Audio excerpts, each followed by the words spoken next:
So glad you're back. I've got a crazy tale for you today. Julian Vance laughed as he splashed red wine across Elara Vance's cream silk dress in front of the board. The deep crimson liquid bloomed like a violent wound against the expensive fabric, dripping down her skirt and onto her sensible heels. The room, filled with the most powerful directors of Vance Global, went deathly silent. Arthur Vance sat at the head of the mahogany table, his brow furrowed in a mask of stern disappointment. He wasn't looking at his son's shaking hand or the cruel glint in the young man's eyes. He was looking at Elara's ruined attire as if her existence was the inconvenience. Beside him, Meredith Vance adjusted her diamond necklace, her sigh audible in the stillness. "Oh, Elara," Julian said, his voice dripping with a mock sympathy that didn't reach his eyes. "You really should watch where you're standing. You're always so invisible. I didn't even see you there." He didn't offer a napkin. Instead, he turned back to the large projector screen where a complex strategic deck was displayed. A deck Elara had spent 6 months perfecting in the dark hours of the night, only for him to slap his name on the title slide an hour before the meeting. "Anyway," Julian continued, dismissing her with a flick of his wrist. "As I was saying, my vision for the Aegis strategy acquisition will double our market cap within 18 months. It's a bold, visionary play that only someone with my specific intuition could have conceived."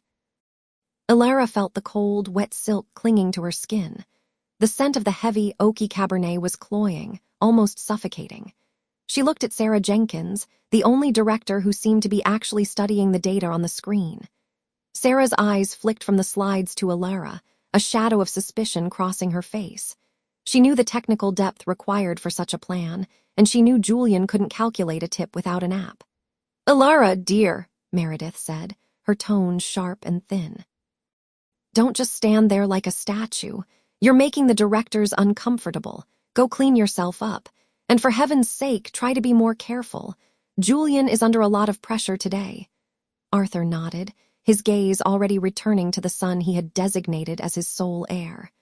"Go on, Elara. We have real work to do here." Elara didn't argue. She didn't cry. She simply turned and walked out of the boardroom, the squelch of her wet shoes the only sound accompanying her exit. In the sanctuary of the executive restroom, the air was sterile and smelled of artificial lilies. She stood before the mirror, looking at the glass daughter, the nickname Julian had given her when they were children. He had meant it as an insult, a reminder that she was something to be looked through, never at. She pulled a handful of scratchy paper towels from the dispenser and began to dab at the stain, but the wine had already set. It was a total loss, just like the credit for the deck, just like the respect of her father. The door swung open and Meredith stepped in, the click of her designer heels sharp against the marble floor. She didn't go to her daughter. She stopped at the vanity, checking her lipstick in the mirror. "You really should apologize to him later," Meredith said to the reflection. "You know how important this presentation is for his legacy. Your father is finally ready to announce the succession plan, and your little clumsiness almost ruined the mood." "He threw it on me, Mother," Elara said, her voice low and steady. Meredith turned, her eyes narrowing. "He's a visionary, Elara. Visionaries are high-strung. You're his sister. Your job is to support him, not to be a distraction. Now go home. I'll tell Arthur you had a migraine. Just stay out of the way until the gala on Friday." Elara watched her mother walk out without a second glance. The silence returned, heavier than before. She reached into her small clutch and pulled out her phone. It was vibrating. A secure messaging app flashed a notification from Marcus Thorne. "The final shares have been moved," the message read. "Aegis Strategy now holds a 40% stake in Vance Global's primary debt. The anonymous CEO's signature is the only thing required to trigger the audit. Are we a go?" Elara touched the screen, her fingers steady. She thought about the wine. She thought about the invisible daughter. She thought about the visionary who couldn't even read the footnotes of the plan he was currently pitching. She didn't reply yet. Instead, she tucked the phone away and looked back at her reflection. The wine stain was dark, almost black in the fluorescent light. Julian thought he was stealing a career. He didn't realize he was walking into a cage she had spent 3 years building, bar by bar, document by document. He wanted the Aegis deal more than anything. He wanted the prestige of being the man who saved the family legacy.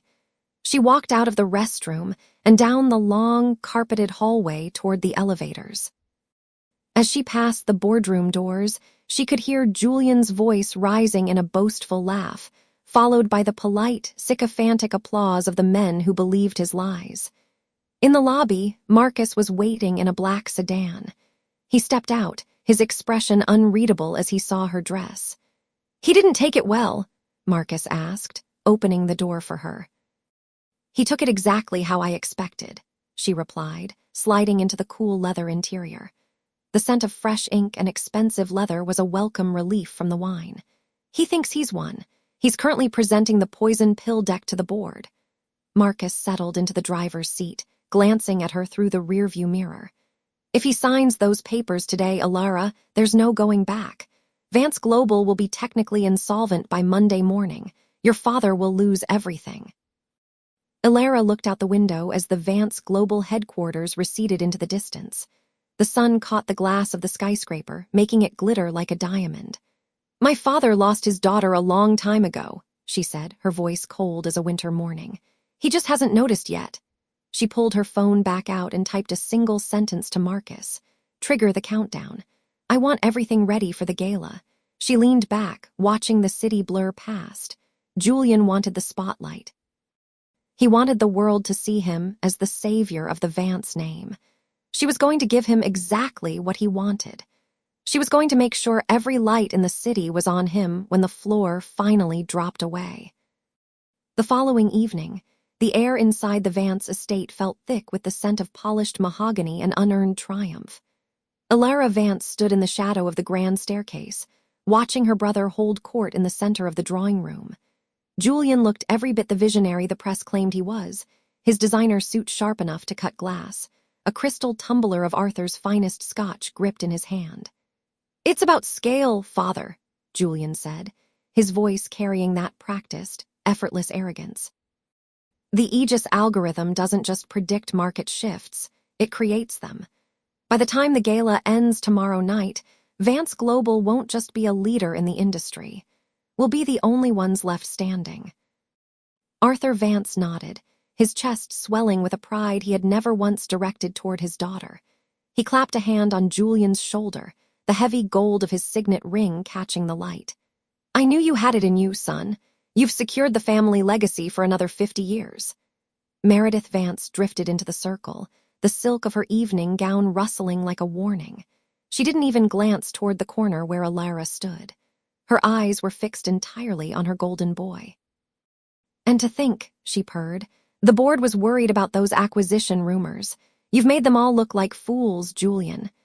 "It wasn't difficult," Julian smirked, taking a slow sip of the amber liquid. He finally turned his gaze toward Elara, his expression shifting into one of casual pity. "Though I suppose some people just don't have the stomach for high-stakes maneuvers. Right, Elara." She didn't flinch.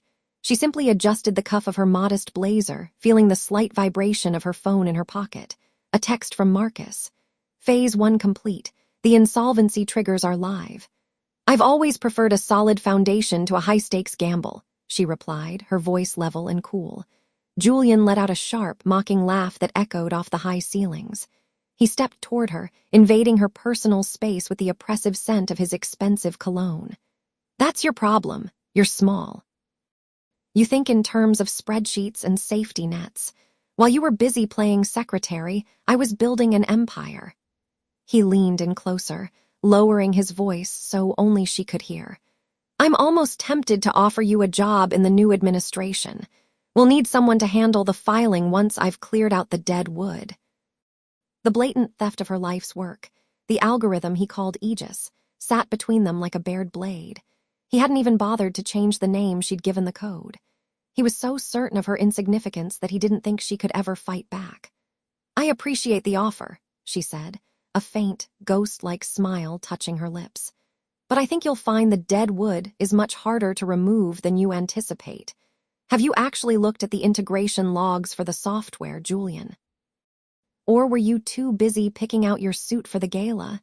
His eyes narrowed for a fraction of a second, a flicker of uncertainty crossing his face before his ego smoothed it over. I have experts for that. People who actually understand the technology, unlike you. Of course, she murmured. Arthur called out from the bar. Leave her be, Julian. Not everyone is cut out for the front lines. Elara, make sure you're ready by 7 tomorrow. And for heaven's sake, wear something that doesn't make you look like a librarian. This is the biggest night in the history of this family. I'll be ready, Father, she said softly. I wouldn't miss it for the world. She turned and walked toward the library, the sound of her heels clicking rhythmically against the marble floor. Behind her, she heard Julian resume his boasting, his voice rising as he described the genius of his latest acquisition. Once inside the quiet sanctuary of the library, she pulled out her phone. The screen glowed in the dim light, displaying a countdown timer Marcus had set up. 22 hours. In 22 hours, Julian would stand on a stage in front of the city's elite and claim ownership of a kingdom built on sand. He didn't realize that the Aegis algorithm wasn't just a tool for growth. In the hands of its true creator, it was a demolition charge. She reached out and touched the spine of an old, leather-bound book, her fingers steady. Julian wanted the world to see him as a god. Tomorrow, she was going to show them all exactly how a god falls. She tapped a single command into her phone, authorizing the final data dump to director Sarah Jenkins. The trap was set. Now, all she had to do was wait for the lights to go up. The following morning, the sun bled through the floor-to-ceiling windows of Marcus Thorne's penthouse office, casting long, sharp shadows across the mahogany desk.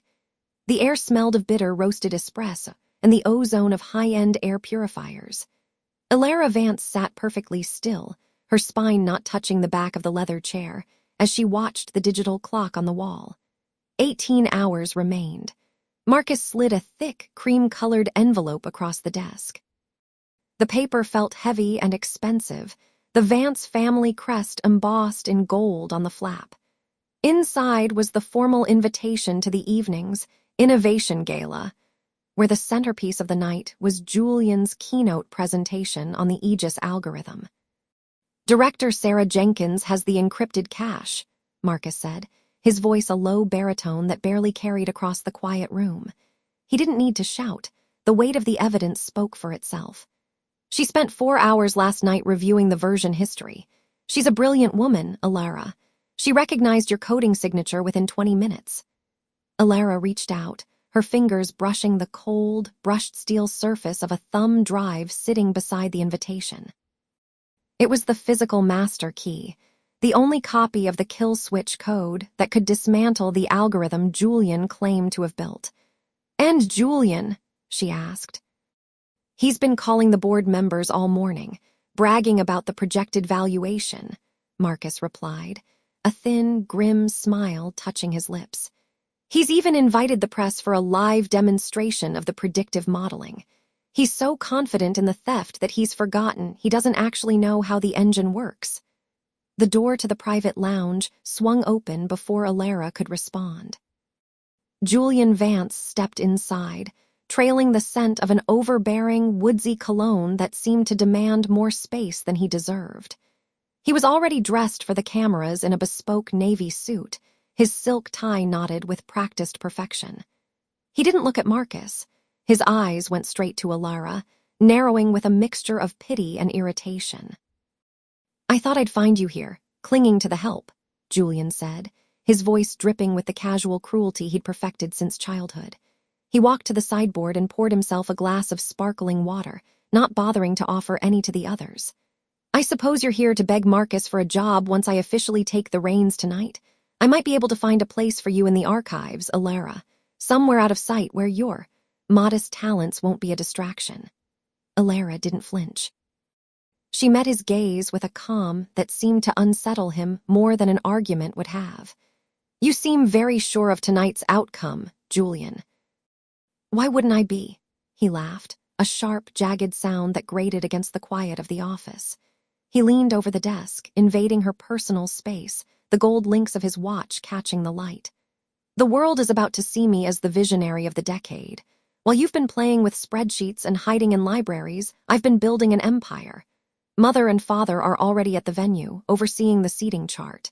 They've put you at the back table, by the way, near the catering entrance. They didn't want your drab energy ruining the photos of the inner circle. The insult was a familiar sting, but Elara simply felt the weight of the thumb drive in her palm. It was a secret power, a silent promise of the carnage to come. "I'll be there," she said softly. "Good, watch closely," Julian sneered, straightening his jacket. "Maybe you'll finally learn what it looks like to actually win at something. Oh, and don't wear that dress. It looks like something a librarian would wear to a funeral." He turned on his heel and marched out, the heavy oak door thudding shut behind him. The silence that followed was thick with the residue of his arrogance. Marcus let out a slow breath. He's reaching his peak. The higher he climbs, the more spectacular the impact will be when the floor vanishes. "It's not just about the fall, Marcus," Elara said, standing up. She tucked the invitation and the drive into her bag. "It's about the truth. He didn't just steal a program, he tried to erase the last 5 years of my life. He wants the world to believe I'm a ghost in my own family." "The director is waiting for your signal," Marcus reminded her. "She's agreed to let him finish the first half of the keynote. She wants the witnesses to see exactly what he's claiming before she introduces the true architect of Aegis." Elara walked to the window, looking down at the city below. The streets were choked with traffic, people rushing toward their own small victories and defeats. Somewhere in the heart of the business district, workers were currently hanging banners with Julian's face on them. She thought of Meredith and Arthur, her parents, who were likely at this very moment ensuring the lighting was perfect for their golden son. They had spent years gaslighting her, telling her that her contributions were family efforts, while Julian's mistakes were learning curves. They had traded her brilliance for his charm, and tonight the bill was coming due. "I want him to feel the moment of maximum triumph," Elara murmured, her breath fogging the glass. "I want him to stand on that stage, looking at the board, looking at our parents, believing he has finally eclipsed me forever." She turned back to Marcus, her eyes hard and clear. 6 hours, she said. She picked up her phone and sent a single 2-word text to director Sarah Jenkins. "Proceed tonight."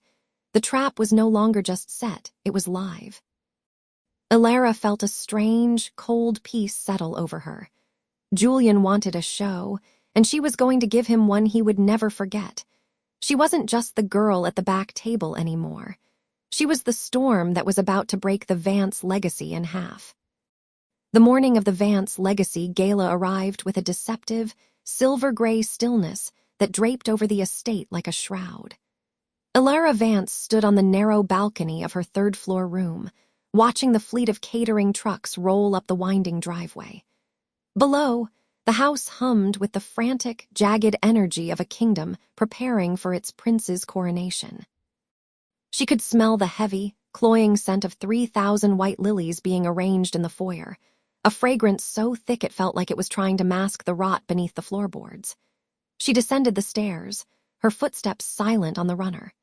In the grand ballroom, Julian Vance was pacing the temporary stage, his voice echoing off the vaulted ceilings as he rehearsed his keynote. He looked up, his face contorting into a smirk that was both triumphant and deeply insecure. "You're late for the final data sync," he snapped, checking his gold watch, the one Arthur Vance had gifted him for saving the firm's quarterly projections. "Not that your presence is strictly required anymore. I've already had the tech team upload the Aegis files to the main server. I've edited the final slides to ensure the Vance vision is front and center." Elara walked toward the stage, her expression a mask of placid indifference. "I noticed you changed the encryption headers on the presentation, Julian. Are you sure that was wise? The Aegis system is built on a very specific architecture. If you force the transition, the metadata might behave unexpectedly." He let out a sharp, grating laugh that set her teeth on edge. "Unexpectedly? You mean it might actually show some personality? That's your problem, Elara. You're all logic and no soul. This board doesn't want a lecture, they want a revolution. And tonight, I'm giving it to them. He stepped off the stage, leaning in close enough for her to smell his expensive wood smoke cologne. Make sure you stay in the shadows tonight. I don't want your drab energy ruining the photos when director Sarah Jenkins hands me the keys to the expansion project. The sheer audacity of his entitlement was a physical weight in the room. He was standing on the precipice of a cliff, convinced he had grown wings, and the arrogance in his eyes was almost blinding. I understand, Elara said softly. I'll be exactly where I need to be. Meredith Vance appeared in the doorway, her silk robe billowing behind her. She didn't look at Elara. Her eyes were fixed solely on her son, shining with a terrifying, blind pride. Julian, darling, the tailor is here for your final fitting. We can't have the man of the hour looking anything less than perfect. She finally glanced at Elara, her gaze cooling instantly. Elara, do try to find something professional to wear. This isn't one of your quiet nights in the library. The entire industry will be watching us. They certainly will, Mother, Elara replied, her voice steady. By noon, the house was a whirlwind of activity. Elara retreated to the small study near the back of the house, the one room the family rarely used. She pulled her phone from her pocket and felt the cool, brushed metal against her palm. A single message from Marcus Thorne sat on the screen. The bypass is locked. The moment he hits enter on the final slide, the source code will revert to the original owner's credentials. He won't even see it coming. She deleted the message and looked out the window. The sun was beginning its slow descent, casting long, skeletal shadows across the lawn. Arthur Vance entered the study an hour later, looking for a misplaced ledger. He stopped when he saw her, his posture stiffening. Tonight is about legacy, Elara. Your brother has worked tirelessly to bring this Aegis deal to fruition. I expect you to support him without the usual technical nitpicking. Do you understand? I understand perfectly, Father, she said, standing up. Tonight will be a defining moment for the Vance name, one way or another. He nodded, satisfied by what he perceived as her submission, and left the room. Elara reached into her bag and touched the corner of a heavy, cream-colored envelope. Inside was the formal resignation of the anonymous CEO of Aegis Strategy, along with a cease and desist order for every piece of intellectual property Julian intended to claim as his own in 4 hours. The trap wasn't just set, it was humming with a lethal, silent current. As the first guests began to arrive, and the sound of high heels on marble echoed through the halls, Elara felt a strange, cold peace. The storm had reached the gates, and the Vances were busy polishing the windows, completely unaware that the glass was about to shatter. By 7 o'clock that evening, the Vance estate had been transformed into a glittering cage of glass and gold. The scent of over 1,000 imported white lilies hung heavy in the foyer, a cloying sweetness that masked the sharper, metallic tang of floor wax and expensive perfume. Elara Vance stood at the edge of the grand ballroom, her fingers lightly tracing the stem of a crystal flute. The champagne was vintage, the bubbles rising in a frantic, vertical race, yet the liquid felt like ice against her palm. She had chosen her attire with surgical precision. While the other women in the room were draped in the loud, heavy silks of the season's trendiest designers, Elara wore a gown of midnight blue velvet. It was understated, almost shadows made flesh, ensuring she remained invisible to those who didn't want to see her, while appearing like a dark omen to those who did. Julian Vance was already at the center of the room, holding court beneath the massive crystal chandelier. He looked every bit the visionary the press claimed him to be, dressed in a bespoke charcoal suit that likely cost more than a mid-sized sedan. He was laughing, a loud, practiced sound that didn't reach his eyes, as he gestured expansively toward a group of investors. It's about the legacy, Julian's voice carried across the marble floor, dripping with a self-assurance that made Elara's skin crawl. Aegis Strategy isn't just a company, it's the culmination of the Vance bloodline's brilliance. My brilliance. Elara watched him, her expression a mask of cool indifference. She saw Marcus Thorne standing near the tall French doors, his dark suit blending into the shadows of the heavy drapes. He didn't look at her, but the slight adjustment of his cufflinks was the only signal she needed. The legal team was on standby.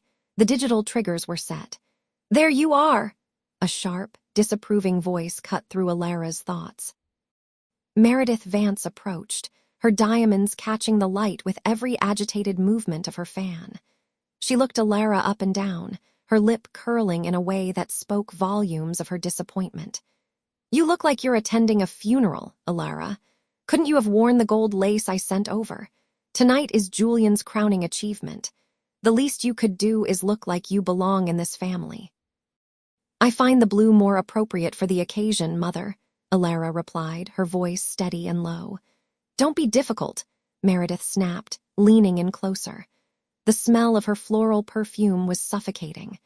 "Julian is about to take the Vance name to heights your father only dreamed of. If you can't be supportive, at least stay out of the way. I won't have you embarrassing him with your somber attitude."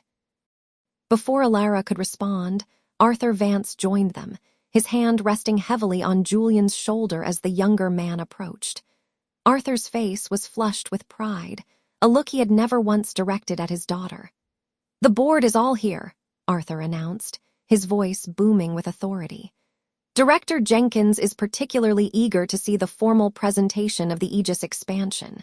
Julian, my boy, you've done it. You've secured our future." Julian smirked, glancing at Elara with a flick of his eyes that was pure malice. "I've done more than that, Father.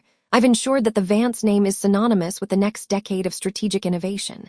Some people are born to lead and others," he paused, his gaze raking over Elara's quiet form, "are born to watch from the sidelines." "Is that so?" Elara asked, her voice a calm ripple in the pond of his arrogance. "It's a fact," Julian sneered, stepping into her personal space. He lowered his voice so only the family could hear. "I'm the one on the stage tonight, Elara. I'm the one the world is clapping for. You're just the girl who takes notes. Don't forget your place."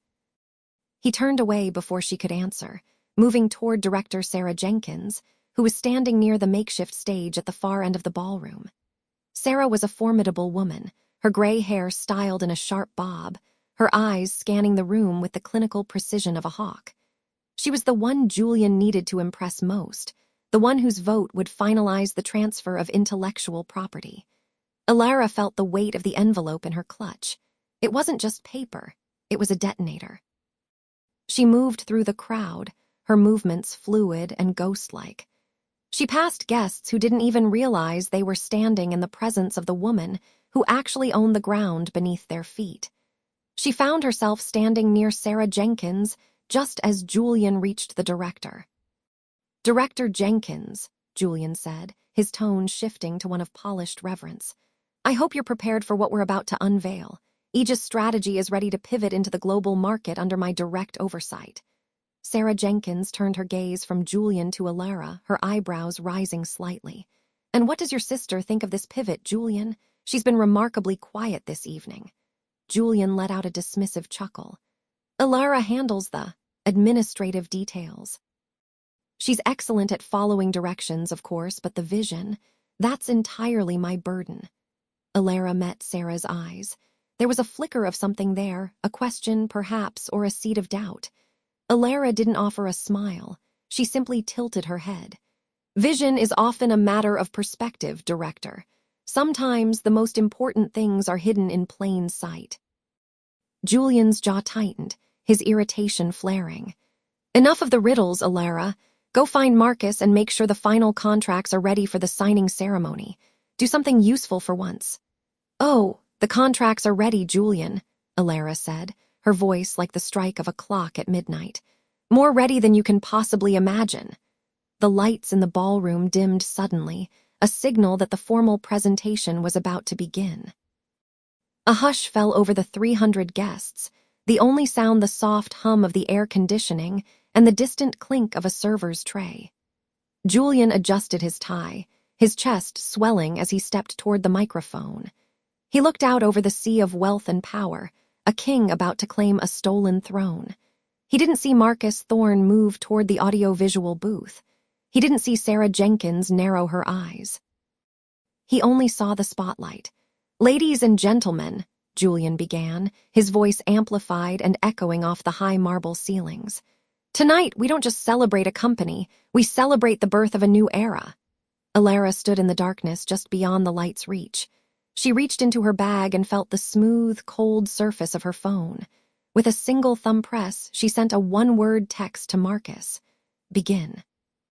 Julian opened his mouth to continue, his hand reaching for the remote that would trigger the first slide of his presentation. He was smiling, his teeth bright under the stage lights, completely unaware that the floor beneath him was already gone. He was a man standing on air, waiting for the gravity of 5 years of lies to finally take hold.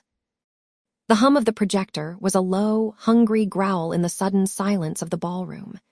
Julian stood at the center of the stage, his silhouette sharp against the glowing screen, basking in the smell of expensive lilies and the heavy, humid scent of 500 expectant guests.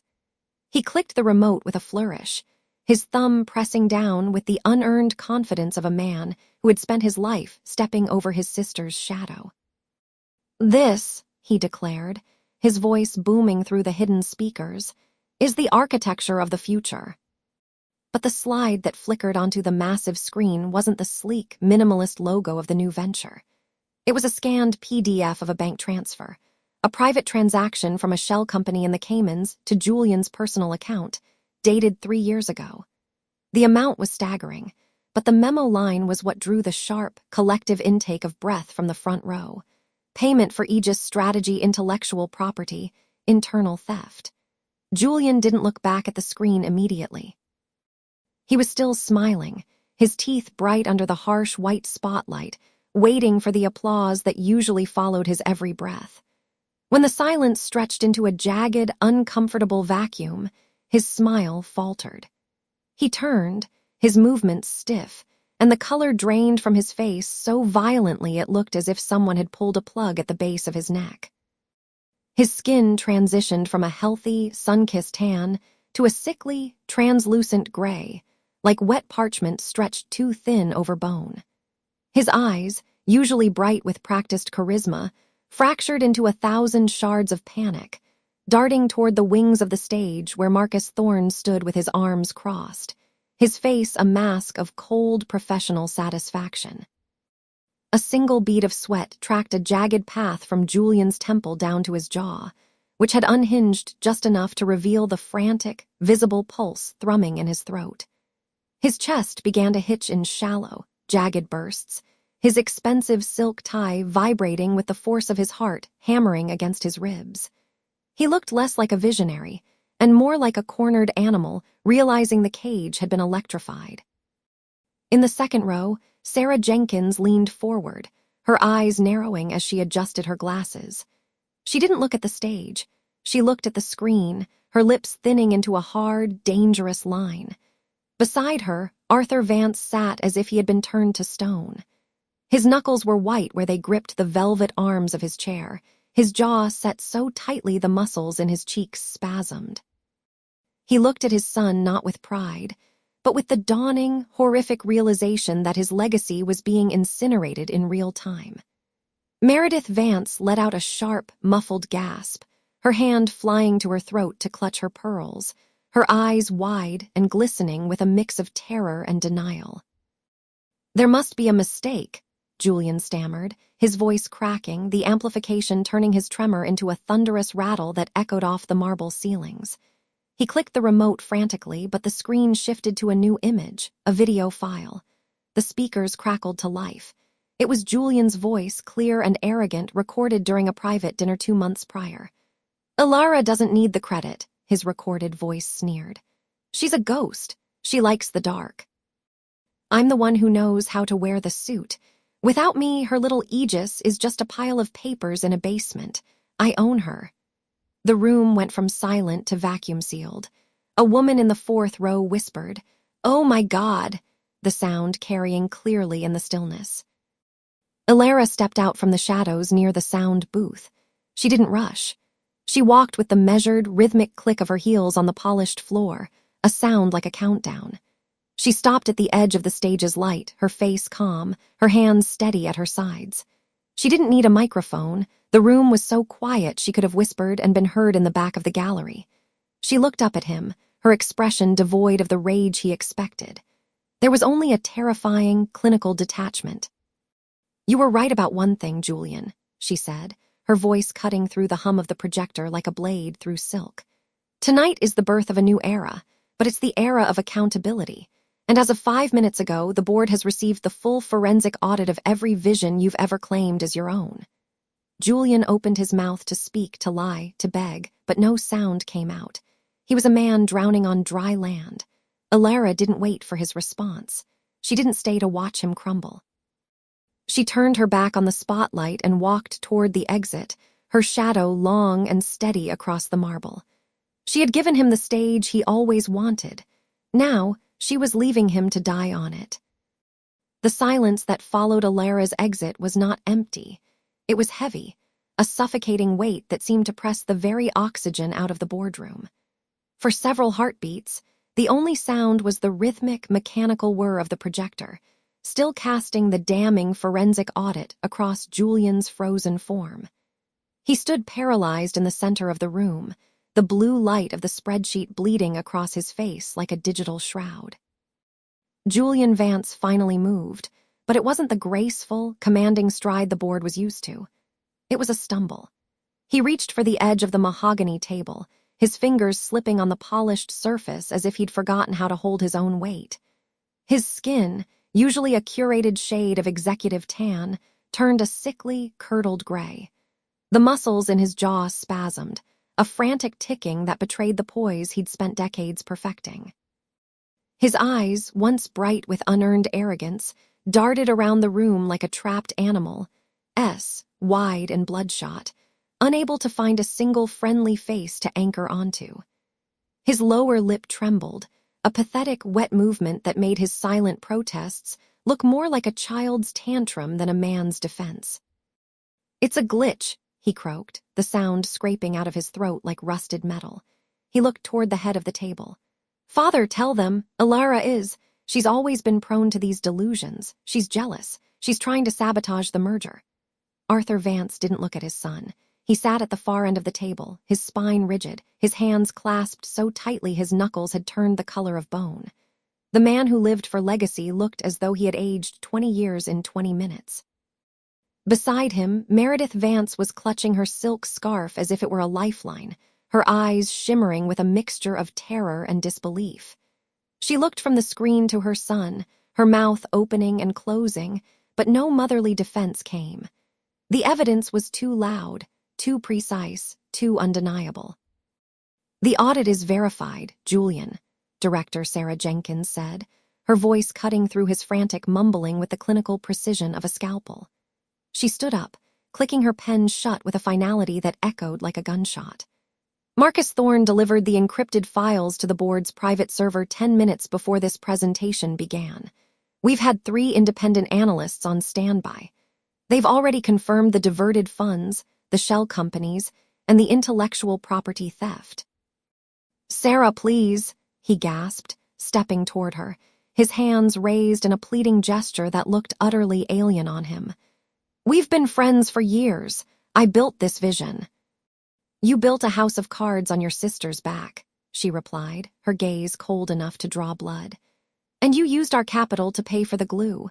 As of this moment, the board is exercising the morality clause in your contract. You are removed as CEO, effective immediately.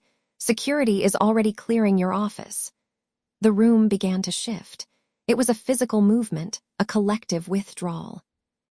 The board members, men and women who had laughed at Julian's jokes and toasted his genius just an hour ago, were now leaning away from him. They gathered their tablets and folders, their expressions shifting from shock to a calculated, corporate disgust. He was no longer the golden boy, he was a contagion. Julian turned toward his father again, his voice rising to a frantic pitch. "Dad, you can't let her do this. Aegis strategy is mine. I'm the face of this company." Arthur finally looked up. The disappointment in his eyes was a physical blow, a silent condemnation that seemed to strip Julian of his last shred of dignity. "You aren't the face of anything, Julian," he whispered, his voice thick with a shame that went deeper than business. You're a thief who stole from his own blood. I spent 30 years building the Vance name, and you turned it into a punchline in a single night. Arthur, don't be so hard on him, Meredith started, her voice trembling, but her husband silenced her with a single, sharp glance. The enabler had run out of room to maneuver. The heavy double doors at the back of the room swung open. Marcus Thorne stepped inside, his expression unreadable, followed by 2 uniformed security guards. He didn't look at the chaos. His focus was entirely on the legal folder in his hand.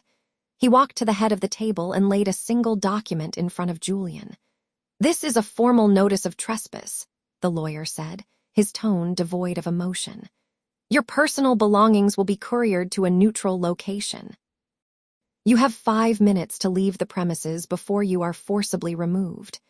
Additionally, Elara has filed a preliminary injunction freezing all assets tied to the Aegis patents. You'll find your personal accounts are currently inaccessible pending the criminal investigation." Julian looked at the paper, then at the guards, then back at his parents. The reality of his fall was finally sinking in. The luxury car, the penthouse, the tailored suits, they were all tied to a ghost he had tried to bury, and the ghost had just reclaimed the world.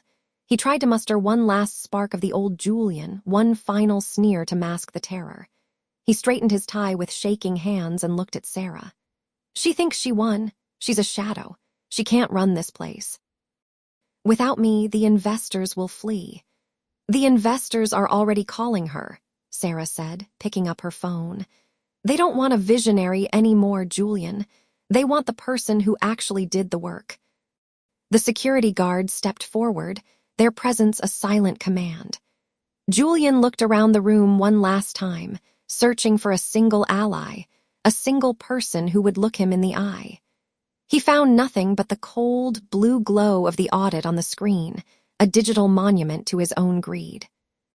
He was let out not with a bang, but with the quiet, rhythmic sound of his own expensive shoes squeaking on the marble floor. A sound that grew fainter and fainter until the boardroom doors clicked shut, leaving the house of Vance in a silence that felt like a grave. 6 months had passed since the doors of the Vance boardroom had clicked shut on Julian's career, sealing a legacy built on sand. The morning sun now hit the steel and glass facade of the new Aegis Vance headquarters with a blinding, unforgiving clarity. Inside the corner office on the 42nd floor, the air smelled of rain-dampened asphalt from the open terrace and the sharp, clean scent of expensive sandalwood. Elara Vance sat behind a desk of reclaimed oak, her fingers tracing the cold, smooth weight of a fountain pen. She wasn't the shadow anymore. She was the architect. Beside her, Marcus Thorne stood with a leather-bound folder, his expression one of quiet triumph. Across the room, Sarah Jenkins was reviewing the quarterly projections, her nods of approval a silent validation of the new order. The house was no longer divided. It had been rebuilt from the foundation up, and the cracks were finally gone. The intercom buzzed, a low, rhythmic hum that broke the silence. "He's here for the final signing, Ms. Vance," her assistant's voice crackled. Elara felt a brief, sharp pang in her chest, not of regret, but of the heavy cost of this victory. She hadn't spoken to Arthur Vance or Meredith Vance in weeks. Her father's last message had been a demand for a consultancy fee to maintain the family estate, while her mother had spent her time weeping to the press about Elara's lack of daughterly compassion. They didn't miss her. They missed the lifestyle her silence had funded. To them, she was still just a ledger to be balanced, even if she now owned the bank. The door opened, and Julian entered. The transformation was jarring. The man who had once worn $3,000 bespoke suits now stood in a charcoal jacket that was visibly frayed at the cuffs and hung loosely off his thinning frame. His hair, once perfectly coiffed, was receding, and the arrogant glow in his eyes had been replaced by a sallow, frantic desperation. He didn't walk. He shuffled, his eyes darting toward the luxury he had once taken for granted. "You look well, Elara," he said, his voice raspy. He tried to muster a smirk, a ghost of the old entitlement. "I see you've kept my favorite chair. I suppose I should be flattered." The audacity of the comment hit her like a physical weight. Even now, standing on the precipice of a total legal collapse, he couldn't help but claim ownership of her space. "It's a new chair, Julian," she replied, her voice as calm as a frozen lake. "The old one was hauled away with the rest of the trash." He flinched, the color draining from his face. He sat down across from her, his hands shaking as he reached for the documents Marcus placed on the desk. These were the final settlement papers, the agreement that would keep him out of prison for the embezzlement charges in exchange for the total forfeiture of his remaining shares and the legal removal of the Vance name from his professional identity. "This is a bit much, don't you think?" he muttered, staring at the clause regarding his name. "I'm still a Vance. You can't take my blood away." "I'm not taking your blood," Elara said, leaning forward. She watched him sweat, the beads of moisture forming on his upper lip as he realized he had no leverage left. "I'm taking back the reputation you spent a decade dragging through the mud. You can be whoever you want in that studio apartment in the suburbs, but you will never be a Vance in a boardroom again." Julian looked at Marcus, then at Sarah, searching for a spark of the old loyalty he used to buy with Elara's money. He found only ice. The silence in the room was absolute, broken only by the distant sound of a siren on the street below. "Sign it," Marcus Thorne said, his voice a low command. "Or we go to trial on Tuesday. I have the forensic accountants ready to testify about the offshore accounts you opened in Elara's name." Julian's hand trembled so violently he had to grip the pen with both hands. He scrawled his signature across the bottom of the page, the ink bleeding slightly into the heavy paper. It was the sound of a final door closing. He stood up, looking around the office one last time, his mouth opening as if to deliver one final insult, but no words came. He was a man hollowed out by his own greed. As he turned to leave, Elara felt the weight of the last 5 years finally settle. She had won. She had the company, the respect of the board, and a future she had built with her own hands. But as she watched the door close behind her brother, she looked at the empty chair where her father should have sat to congratulate her. She picked up her phone and saw a notification. It was a news alert. House of Vance rebrands under new leadership. Julian Vance officially cut from family holdings.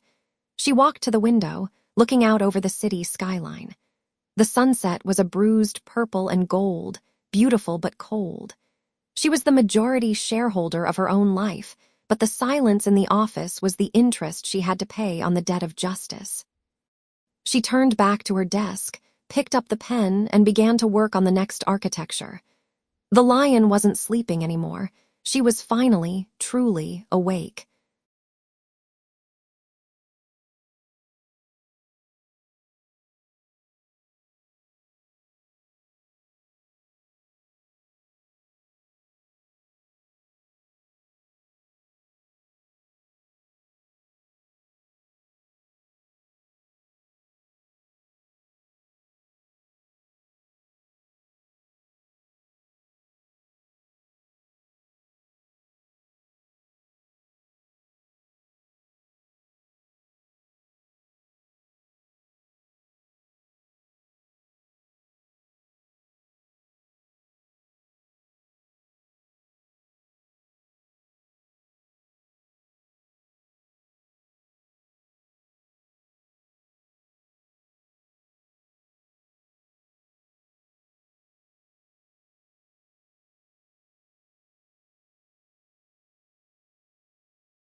I hope you enjoyed this wild story. Don't forget to subscribe for more. See you in the next one.